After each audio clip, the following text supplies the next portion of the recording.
নতুন লুকে ভিনিসিয়াস জুনিয়রকে চিনতেই যেন কষ্ট হচ্ছে। সার্জারি করে চেহারা পরিবর্তনের চেষ্টা করেছেন ব্রাজিল সুপারস্টার। চিবুকো চোয়ালের আকৃতি বদলাতে ভিনি কসমেটিক ফিলার বা চিন হরমোনাইজেশন করিয়েছেন বলে একাধিক গণমাধ্যম খবর প্রকাশ করেছে।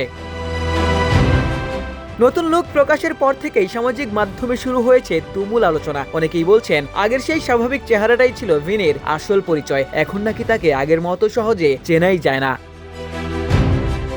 ভক্তদের একটি বড় অংশের দাবি নতুন চেহারায় ভিনিসিয়াস তার সেই স্বকীয় লুকটাই হারিয়ে ফেলেছেন। তবে অনেকেই বলছেন নিজের শরীর নিয়ে সিদ্ধান্ত নেওয়ার অধিকার সম্পূর্ণই ভিনিসিয়াসের।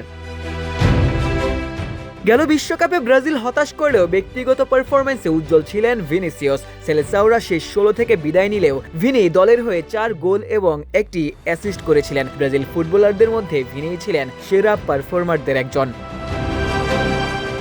বিশ্বকাপের হতাশা এবং নতুন লুকের আলোচনা পেছনে ফেলে ভিনিসিয়াস এই মুহূর্তে প্রস্তুতি নিচ্ছেন রিয়াল মাদ্রিদের নতুন মৌসুমের জন্য। মরিনহোর অধীনে প্রি সিজন অনুশীলনে যোগ দিয়ে ক্লাব ফুটবলে ফেরার লক্ষ্যেই কাজ করছেন ভিনিসিয়াস জুনিয়র।